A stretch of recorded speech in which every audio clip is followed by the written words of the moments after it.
Many wouldn't consider Weavile to be underrated necessarily, and in fact, it's always been above average in its time, spending a majority of its existence in OU. With its high attack and above average speed, it's considered a very decent wall breaker.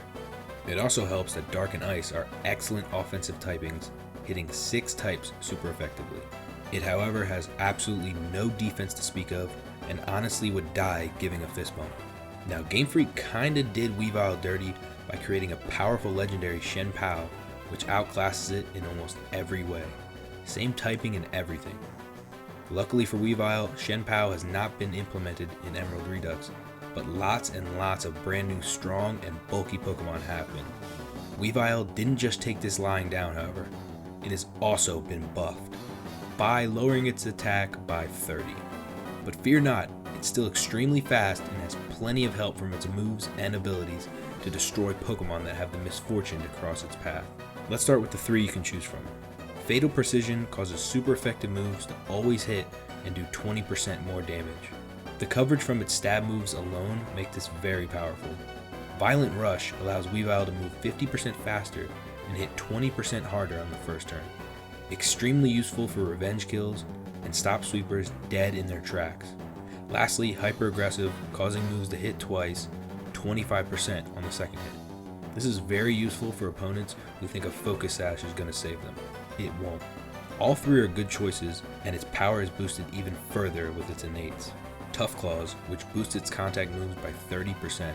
Predator, which heals Weavile by 1/4 when it gets a kill. It's useful for clearing up weather damage or contact damage from rough skin and things like that. And lastly, Technician, which boosts up its weaker moves by 50%. This really helps its move pool have a ton of range. It has lots of strong moves to choose from, like Wicked Blow, Triple Axle, Knock Off, Power Up Punch, Fake Out, and Double Edge. And if you're able to get a Swords Dance off, there isn't many Pokemon that will survive those hits. It's available pretty early in the game too, and it would make an excellent addition to any team.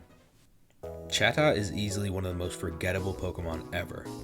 It's never been good, and honestly the only thing it's ever been known for is its chatter mechanic and its uses in RNG manipulation back in Gen 4. So I was pretty surprised to find out that it's actually a solid Pokemon in these games. Now, I'm not saying it's on the level of some Mega Pokemon, but it can be very good to have around, and can even do some sweeping. Statistically, it's still nothing special, rocking a base stat total of 431, but it has been given boost to its speed and special attack. Low 100s for both, so how can this be useful past the second gym? Well, if you guessed great abilities, you would be correct. Your choices for its main ability are Cloud 9, which eliminates all effects of weather. Bit of a niche pick, but it's there. Prankster, which is always a great ability to have, giving priority to status moves. And what I find is the most useful, Opportunist. If the target has less than half HP, your moves will have +1 priority. This makes it an incredible revenge killer, especially on Pokemon who's used Focus Sash to set up and sweep. This stops them dead in their tracks and has definitely saved me on plenty of occasions. But what good is hitting them first if you're not that powerful? Well, the innate abilities have the solution for that issue. Adaptability boosts its stab moves by 50% to 100%, so its normal flying moves are very dangerous. Mold Breaker, so it can hit through abilities and innates. This includes abilities that reduce damage. And lastly, Amplifier, which will boost its sound-based moves by 30%. And I'll just cut right to it. It gets Boom Burst, the 140 base power, sound-based, normal type move Boom Burst. The damage multipliers from Amplifier and Adaptability make it a disgusting move. Its signature move Chatter is also extremely useful, and it's a flying stab and will confuse the target.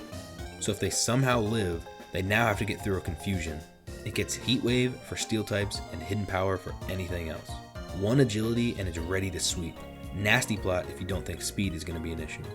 For all 8 of the Chatot fans out there, they really went above and beyond to make it viable in this game. With all these powerful Pokemon running around, we need some nice bulk to absorb the hits. Why not a nice steel-covered Bagworm? Fortress was one of the bulkiest Pokemon when it was first introduced, and it was mostly there to set up all the hazards while being able to rapid spin them away. Just had to keep it far away from fires. The developers saw some potential in Fortress to be more than that, and have managed to boost it up to very impressive levels. giving it slight boost to its attack and special defense to help it stick around even longer, as well as take out foes that underestimate it. Depending on your strategy, you can pick from 3 of its defensive-centric abilities. Sturdy, which will prevent you from getting one-shot. This will almost guarantee you can set up one of your hazards and can help your entire team. Fort Knox, which will boost its defense by 3 stages if any stat is lowered. Intimidate and Scare Pokemon will be super cautious of it. And Stamina, which boosts defense by 1 stage when hit, maxes it if crit. With all the multi-hit moves in this game, this will max in no time. Now you're forced to pick only one of these, but when paired with 3 strong defensive innates, they all synergize very well. Overcoat, which blocks weather and powder, as well as reducing special damage by 20%. Lead Coat, boosting defense by 40% and lowering its speed by 10%. And the most important one, Heat Proof, having its fire weakness. With a lot of its abilities boosting its defense, you're allowed to invest heavily in special defense and HP, really raising its survivability. Of course, it gets body press, and the higher and higher its defense goes up from being hit, the more power it can dish out. On top of already having every entry hazard in the game, they give it one of the most OP, Sticky Web, dropping the foe's speed on entry. An unbelievably strong support move which really strengthens every member of the team. It's also just an excellent Toxic style Pokemon, which is always a solid strategy for taking out problem Pokemon. If your team is looking for bulk, I definitely recommend using Fortress. I think the single most buffed Pokemon in any ROM hack is Ledian. For whatever reason, this awful ladybug is loved by fans who take any opportunity to make it viable. And this game is no different. It's been given a massive boost to its attack and a decent bump in its speed to try to make it a reliable hard hitter.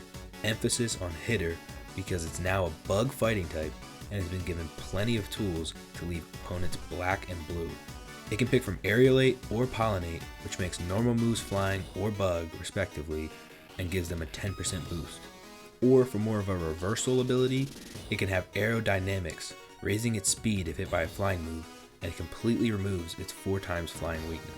Planning this right, the AI could hit it with a flying move while you set up a Swords Dance, and it's game over. But where does its power come from? Well, it's innates, of course. Raging Fist, making punching moves hit twice, the second with half the power, and Iron Fist, boosting up punching moves by 30%, really pair well together. Also, it gets Levitate, but that's mostly just for the 25% bonus to flying moves. And Ledian gets all the punching moves it can ask for, Ice, Fire, and Thunder Punch, but the real heavy hitters are Stab Close Combat, and have given the Pollinate ability, Stab Mega Punch, now 100% accurate, and 95 base power. Pokemon really don't want to be taking any hits from it, especially if you're able to get a Swords Dance off, and Focus Sash users aren't safe. Of all the attempts to make Ledian a powerhouse, I don't think I've ever seen a more successful version. Now, Chatot isn't the only underrated bird to receive huge buffs in these games. Let's look at the nighttime bird from Generation 2, Noctowl. Now, I've never been a fan of Noctowl, it's just so forgettable and really just terrible, so I was kind of surprised to hear that it's actually solid in this game, and I wasn't let down when I tried it out myself. Its normal type has now been dropped for Psychic, and has only been given a slight boost to its defense. It still has really bad stats though, but don't let that discourage you.